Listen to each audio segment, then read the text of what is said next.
The morning sun cast long shadows through the floor-to-ceiling windows of TechVision Global's penthouse office, where Marcus Chen stood watching the city wake up beneath him.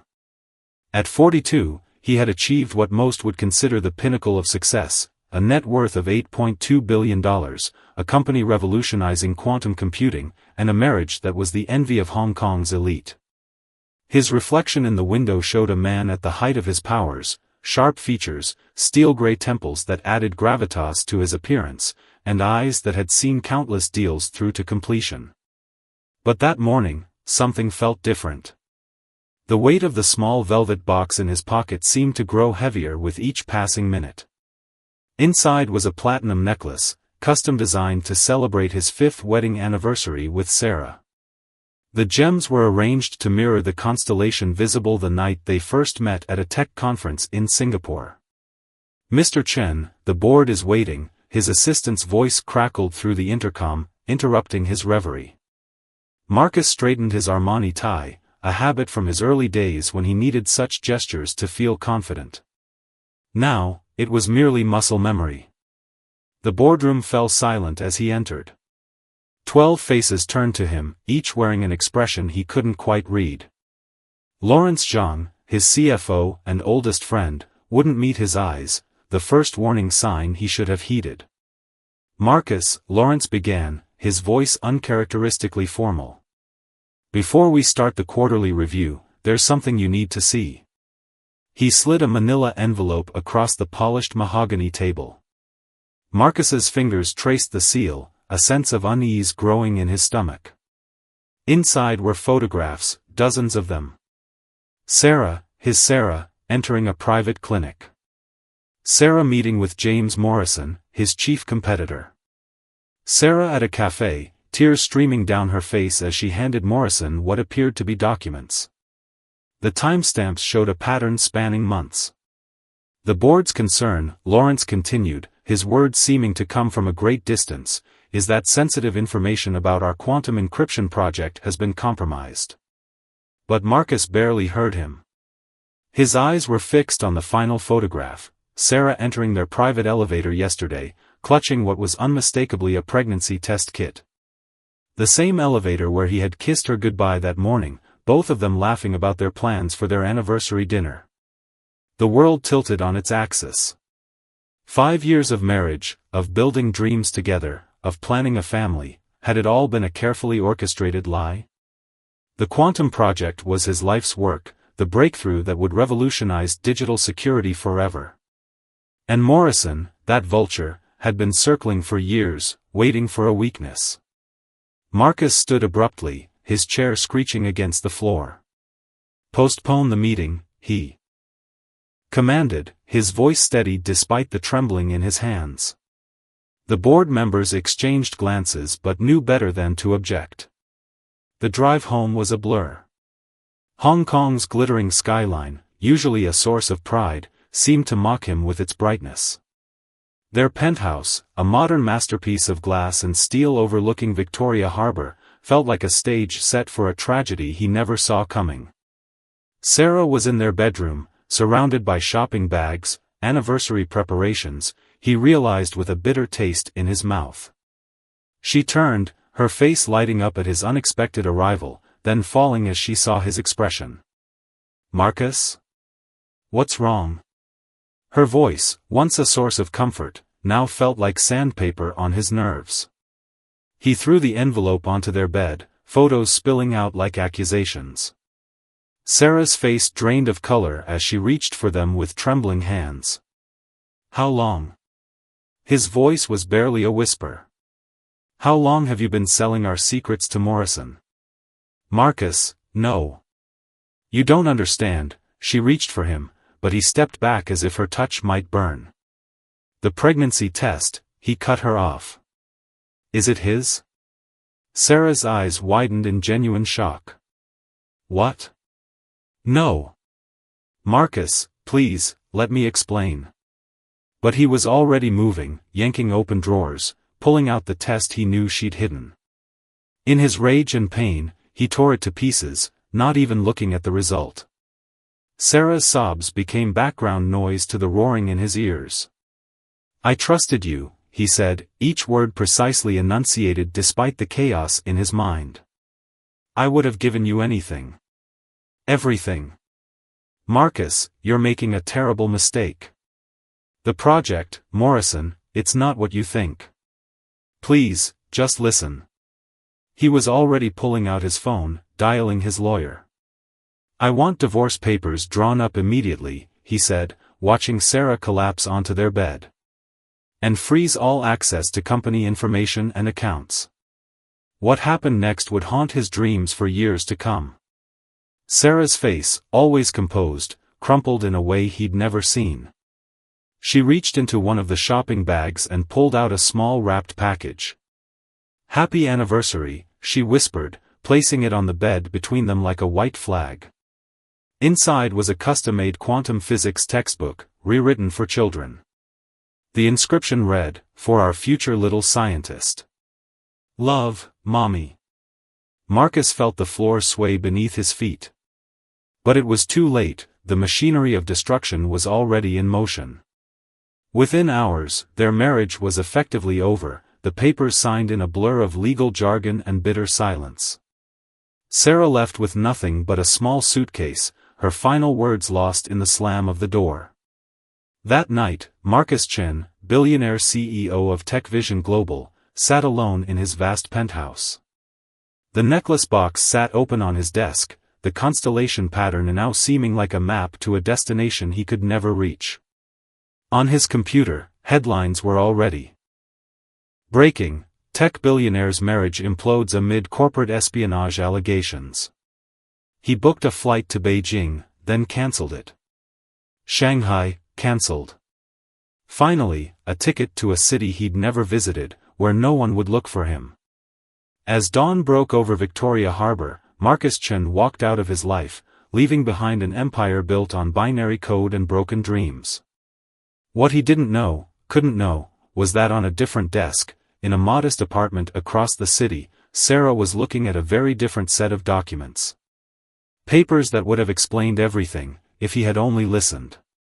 And beside them, carefully taped back together, a pregnancy test with 2 clear lines, bearing witness to a truth that would take 5 years to unravel.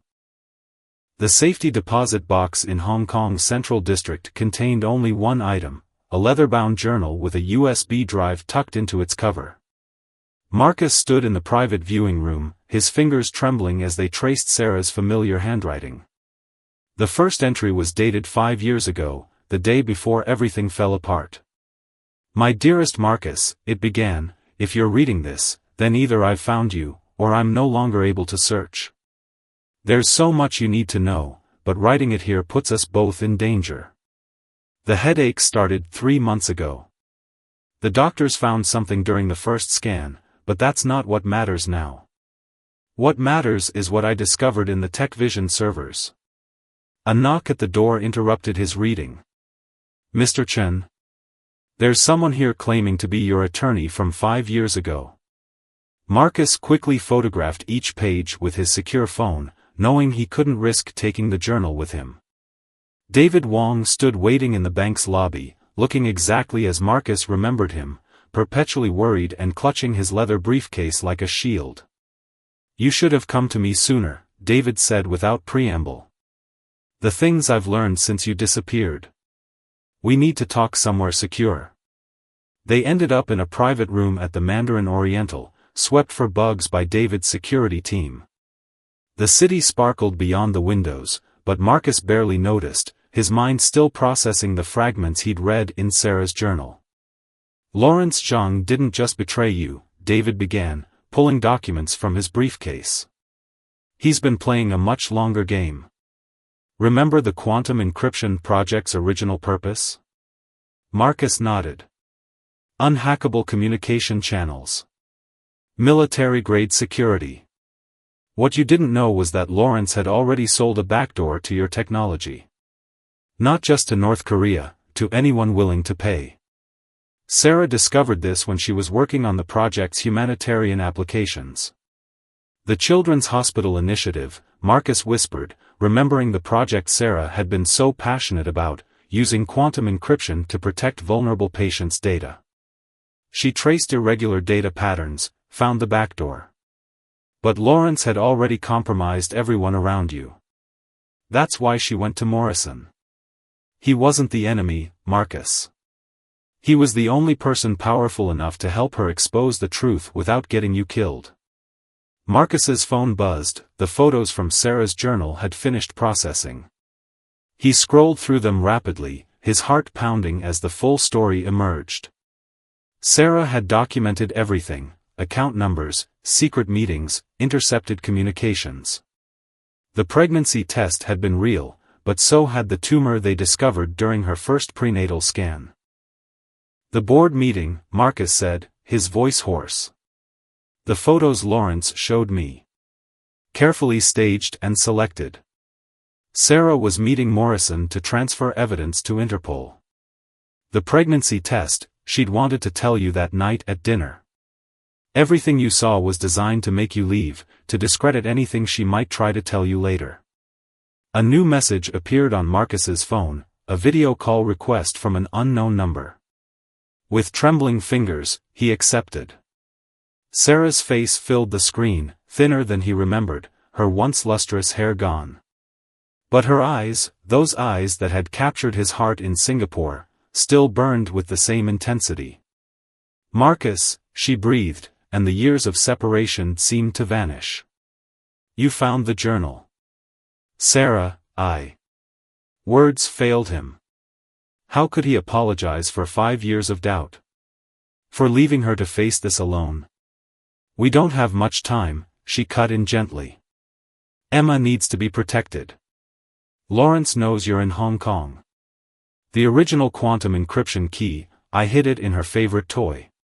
A quantum physics plush atom I bought the day you left. She carries it everywhere. Where are you? Morrison said Zurich, but... A crash sounded in the background of Sarah's call.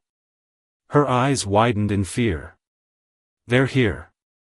Marcus, listen carefully. Emma is at the International School of Quantum Science. Lawrence doesn't know she exists. The school's coordinates are... The call cut off abruptly. Marcus stared at the blank screen, his heart racing. David was already on his phone, barking orders to his security team. The school is real, he confirmed moments later. A private institution in the Swiss Alps, disguised as a science academy for gifted children. Sarah established it 3 years ago through a series of shell companies. It's a fortress, Marcus. She built it to protect Emma. Marcus stood, his decision made. Book me on the next flight to Switzerland. And David, thank you. For keeping her secrets all these years. There's one more thing you need to know, David said, pulling a final document from his briefcase. The tumor. Sarah refused traditional treatment because she was protecting Emma. The pregnancy, the doctors said terminating might give her a better chance at fighting the cancer.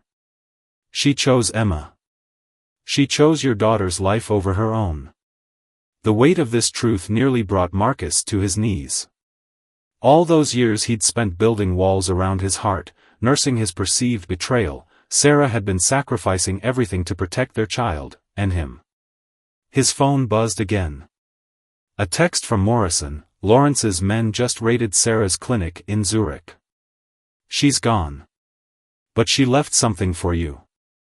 Attached was a photo of a child's drawing, a family of 3, standing under a sky filled with mathematical equations. In the corner, in a child's careful handwriting, for Daddy, when you find us.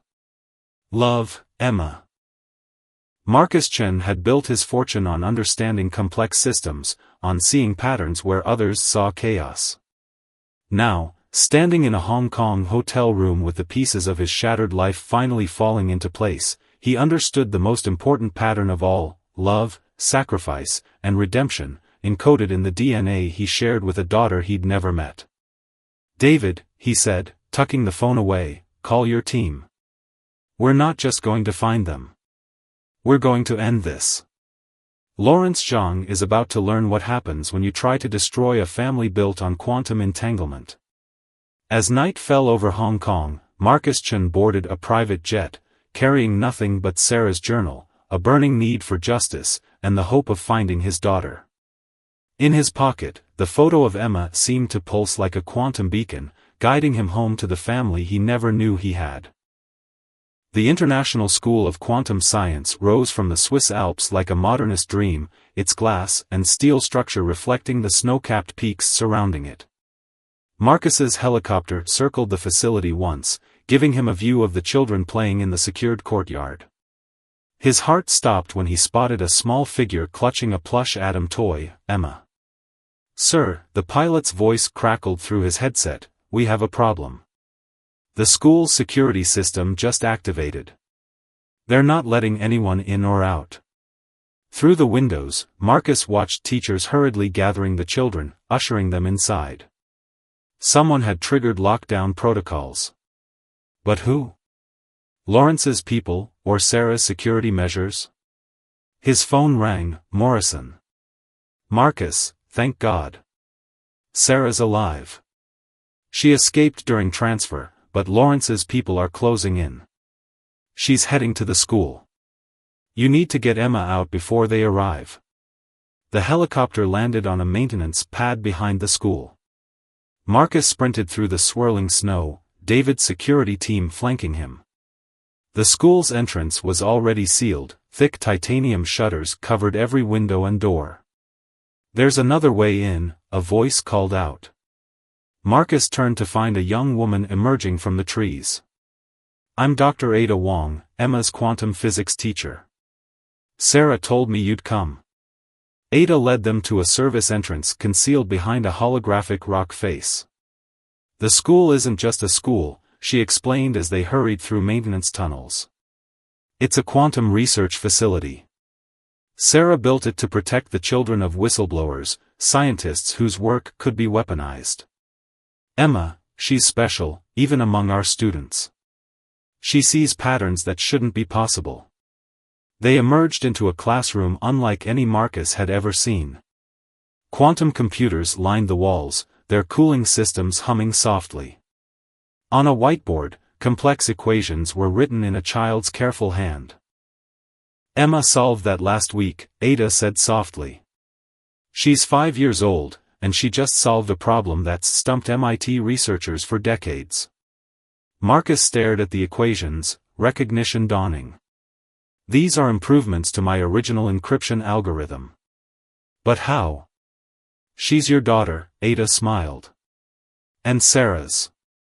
Did you really think she'd be anything less than extraordinary?" An alarm blared through the facility. On the security monitors, black SUVs were approaching the main gate. Lawrence had found them. "Where is she?" Marcus demanded. "Where's Emma?" "The quantum vault," Ada replied, already running. "It's where we keep the children during emergencies." "But Marcus, there's something you need to know." "The vault. Sarah designed it based on your original quantum encryption. Only a parent's DNA can open it once it's sealed." They raced through corridors now filled with rushing staff and scared children. Marcus caught glimpses of small faces, all of them brilliant, all of them hiding from people who would exploit their gifts. Sarah hadn't just built a school, she'd created a sanctuary. The quantum vault stood at the heart of the facility, its door a marvel of engineering. Inside, through the clear quantum-resistant glass, Marcus finally saw her clearly. Emma sat with other children, her dark hair in 2 braids, clutching her plush atom. As if sensing his presence, she looked up. Their eyes met for the first time. The world seemed to stop. In that moment, Marcus saw everything he'd missed, Sarah's smile, his own curiosity, and something entirely unique to Emma. She stood, pressing her small hand against the glass. Without hesitation, Marcus did the same. "Daddy?" Her voice came through the vault's communication system. "Mommy said you'd understand the message." "What message, sweetheart?"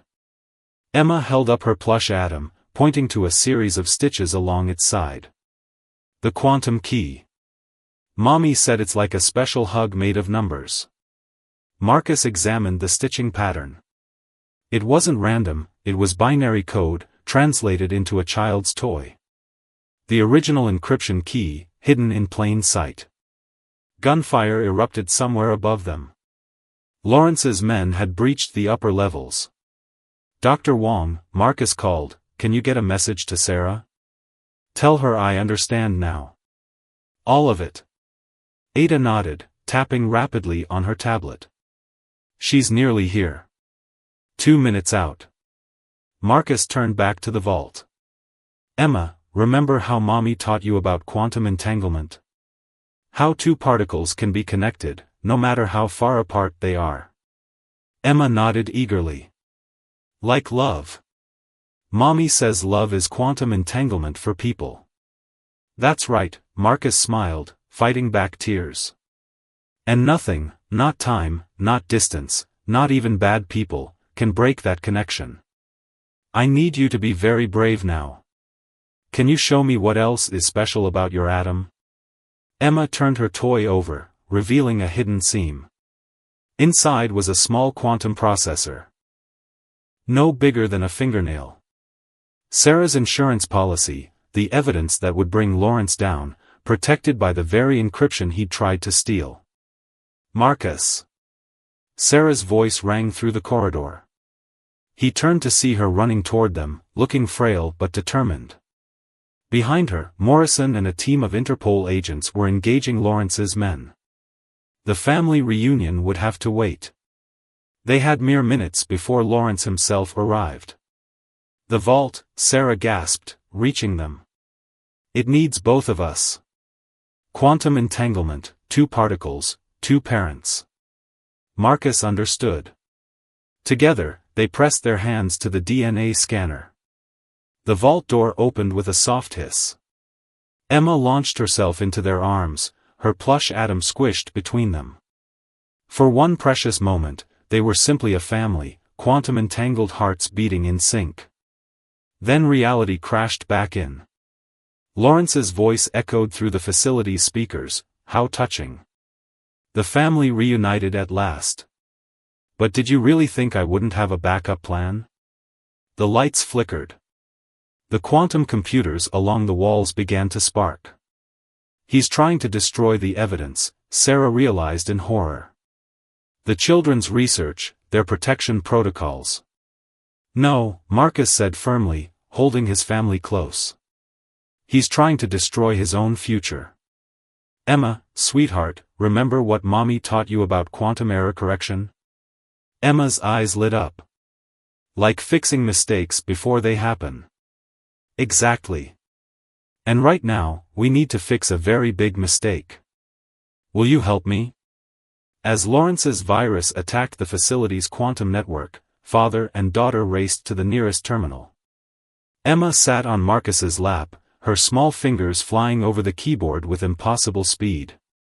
Together, they weren't just fighting back, they were rewriting the rules of quantum encryption itself.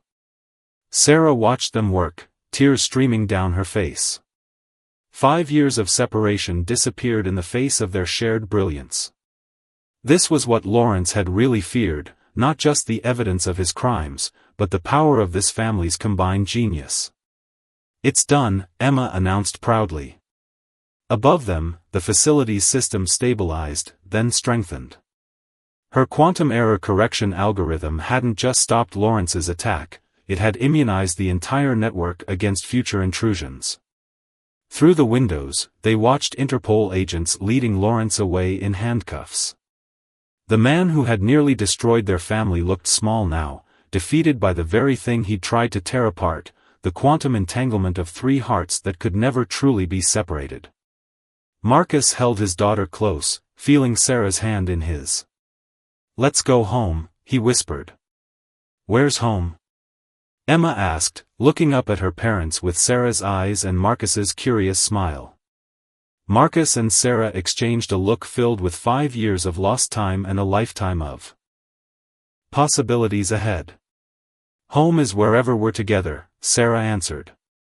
"It's quantum entanglement, remember?" Emma beamed, clutching her plush atom. Can we do more quantum physics there? Marcus laughed, feeling truly whole for the first time in 5 years. Always, sweetheart. In fact, I think it's time I showed you both what I've been working on in Vancouver. Vancouver's autumn painted the city in shades of gold and crimson as Marcus led Sarah and Emma through his converted loft. 3 months had passed since their dramatic reunion in Switzerland, yet each day brought new discoveries. Today, Emma was exploring her father's workspace with wide-eyed wonder, her plush atom tucked securely under her arm. "You rebuilt everything," Sarah whispered, running her fingers along a whiteboard covered in familiar equations. Her strength was slowly returning after starting an experimental quantum-targeted therapy, one that Marcus had helped develop once he understood the true nature of her illness. "Not everything," Marcus replied, watching Emma examine his quantum computer setup. "Some things were just waiting to be found again." He squeezed Sarah's hand, still marveling at the miracle of second chances. "Daddy, is this where you made the healing numbers?" Emma asked, pointing to a screen filled with code.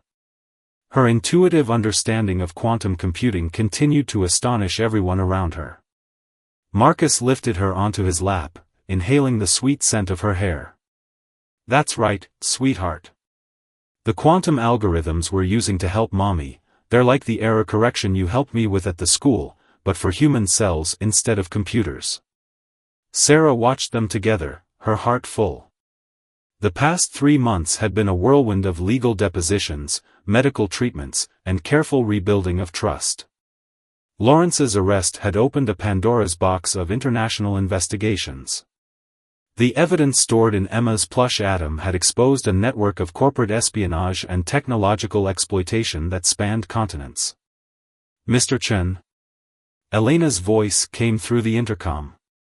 "The board of directors is ready for your presentation." Today marked another kind of reunion, Marcus's return to TechVision Global, not as the betrayed former CEO, but as something more. The quantum encryption technology he developed in exile, combined with Emma's groundbreaking error correction algorithms, had revolutionized the field. The company's new direction would focus on protecting vulnerable populations, children, whistleblowers, patients, using quantum technology to secure their futures. "Ready?" he asked his family. Emma straightened her small lab coat, a gift from the quantum science school staff, and nodded solemnly. Sarah smoothed her daughter's hair, fighting back tears. This moment, this simple family scene, was one she'd dreamed of through years of illness and separation. The boardroom fell silent as they entered. Many of the faces were new, but a few were familiar, those who had helped expose Lawrence's corruption. James Morrison sat among them, now a trusted ally in Emma's honorary uncle. "Ladies and gentlemen," Marcus began, his voice steady. 5 years ago, in this very room, a lie tore my family apart. Today, truth brings us back together, not just as a family, but as pioneers of a new way forward." He gestured to the screens behind him, where Emma's quantum error correction code filled the displays. "My daughter, at 5 years old, solved problems that the world's best scientists couldn't crack. Not because she's a prodigy, though she is, but because she sees the world differently. She sees connections where others see chaos. She understands that quantum entanglement isn't just about particles, it's about people." Sarah stepped forward, her medical charts appearing alongside the code. "The quantum-targeted therapy saving my life wasn't possible 3 months ago. It exists because a family refused to be torn apart. Because love, like quantum particles, finds a way to stay connected across any distance." Emma tugged at Marcus's sleeve. He lifted her up, and she faced the board with perfect confidence.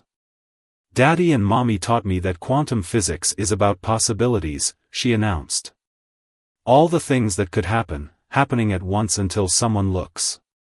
But you have to look with love, or you might miss the most important possibility of all." The board members exchanged glances, smiling at her precocious wisdom. Morrison wiped a suspicious moisture from his eyes. TechVision's future isn't in weapons or back doors, Marcus continued. It's in protection. The quantum science school Sarah built? That's our new model. Centers of learning and safety, scattered across the globe, protecting brilliant minds from those who would exploit them. Using quantum encryption not to hide secrets, but to guard dreams. He pulled up the company's new organizational chart.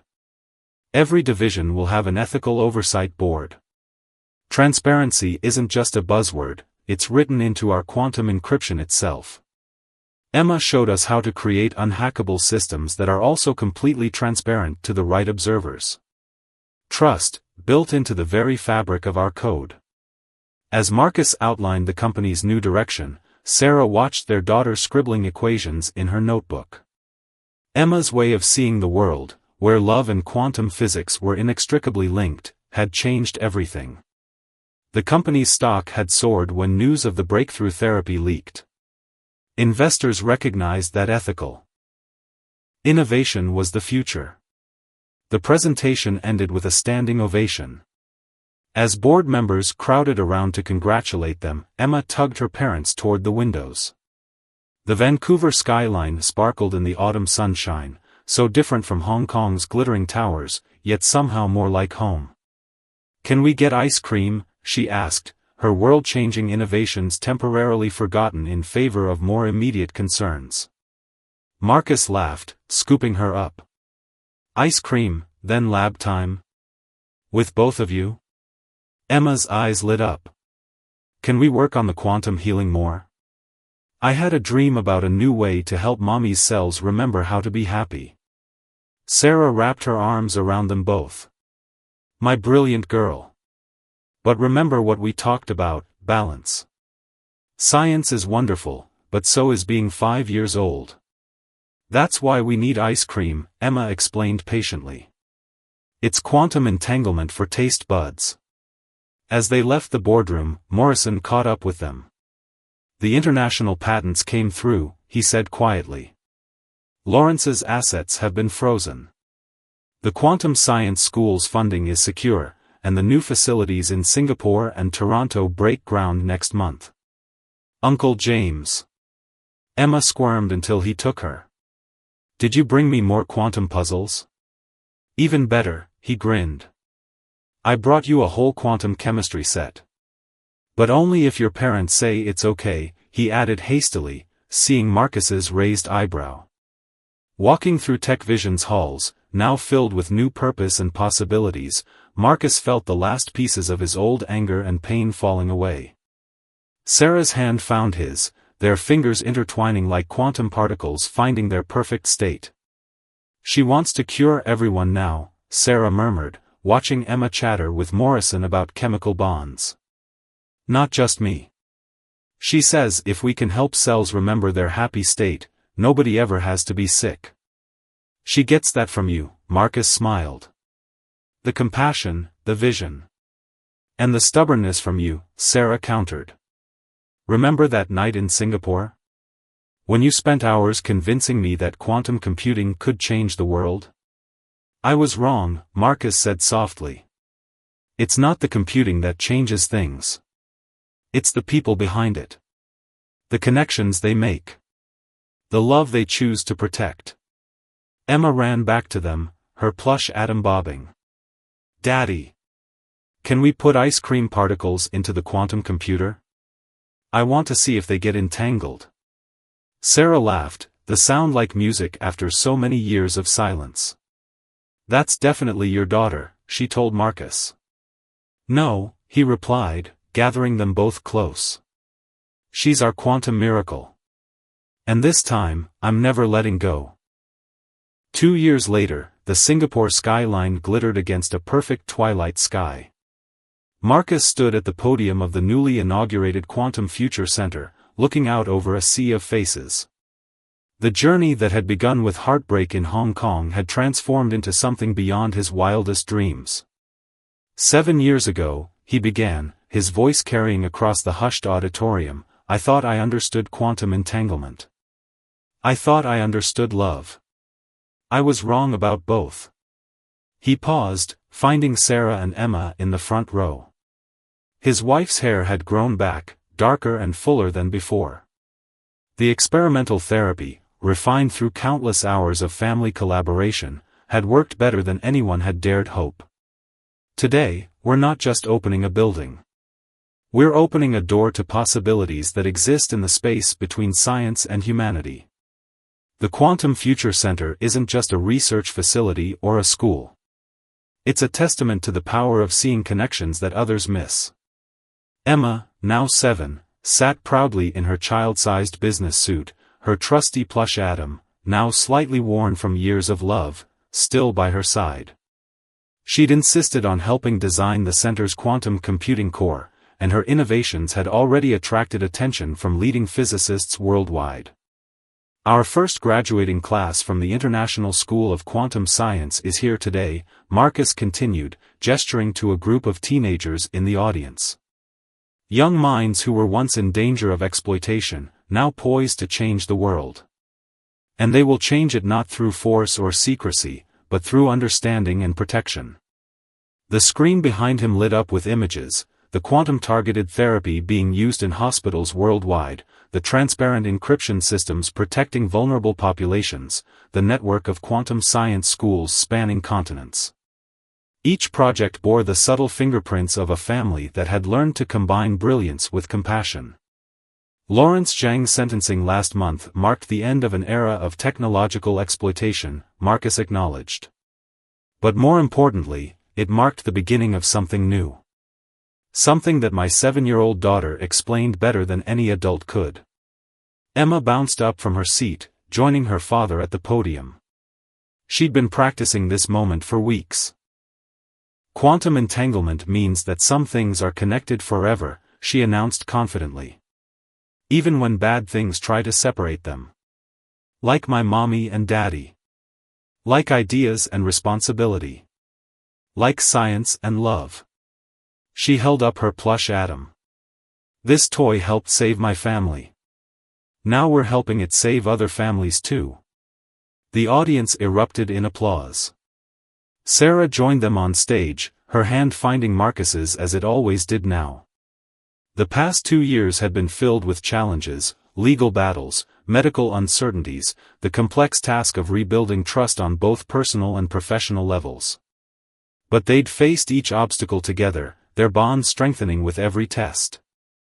James Morrison watched from the side of the stage, beaming like a proud uncle. His role in protecting the family had earned him more than redemption, it had given him a place in their quantum-entangled circle of trust. The Quantum Healing Program has now helped over 10,000 patients worldwide, Sarah took over, her voice strong and clear. Each success story validates what we learned through our own journey, that healing happens on multiple levels, that love is as essential as technology, and that sometimes the greatest breakthroughs come from seeing old problems through new eyes. She gestured to the teenage graduates. These brilliant young minds aren't just scientists, they're guardians.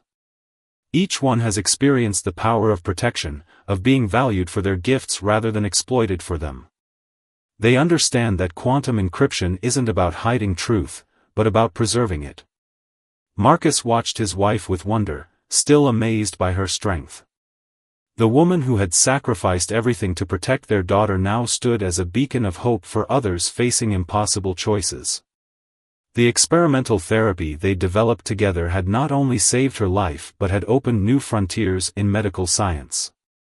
Emma tugged at his sleeve, pointing excitedly to the quantum computer display behind them. "Daddy, look! The entanglement patterns, they're dancing." The display showed real-time visualization of quantum states, a breakthrough in itself. But through Emma's eyes, it was indeed a dance, a ballet of possibilities and connections that most adults had forgotten how to see. "Ladies and gentlemen," Marcus concluded, "today we celebrate not just scientific achievement, but the triumph of truth over deception, of love over fear, of family over fortune. The Quantum Future Center stands as a promise to the next generation, that their brilliance will be protected, their innovations guided by ethics, and their dreams supported by a community that understands the true value of connection." As the ceremony concluded, the family made their way to the center's heart, the quantum computing core that Emma had helped design. The space hummed with potential, its crystalline structures reflecting the sunset through specially designed windows. "Mommy," Emma said, touching the central console with reverence, "can we show them the surprise now?" Sarah smiled, nodding to Marcus. Together, they activated the system Emma had been working on for months, a quantum-based communication network that could connect all the centers worldwide, creating a web of protection and innovation that no force could break. "It's beautiful," Morrison commented, joining them. "But I have to ask, why did you insist on making the quantum patterns visible? Most systems keep them hidden." Emma looked up from her tablet, where she was already making adjustments to the network. "Because beauty shouldn't be hidden," she said simply. "Daddy taught me that transparency can be the strongest protection. And Mommy taught me that love is just quantum entanglement that we can see with our hearts." Marcus lifted his daughter, watching the patterns dance across the screens. 7 years ago, he had been a different man, one who understood numbers but not the spaces between them, who saw power but not responsibility, who knew success but not love. "What do you see, sweetheart?" he asked Emma, following her gaze to the swirling quantum states. "I see us," she replied. "All of us. Connected forever, no matter how far apart we are. Like the particles in my atom toy, remember? Even when bad things tried to measure them differently, they stayed true to each other." Sarah wrapped her arms around them both, and for a moment, they stood in peaceful silence, watching their quantum legacy unfold. The center would soon be filled with students, researchers, and dreamers, each adding their own threads to the tapestry of protection and innovation they'd woven from their shared pain and triumph. "Time for ice cream?" Emma asked hopefully, proving that some constants remained unchanged by quantum mechanics. Marcus laughed, the sound echoing through the space that represented everything they'd lost and found and built together. "Ice cream," he agreed, "and then maybe we can work on your new idea about quantum-enhanced photosynthesis. With sprinkles?"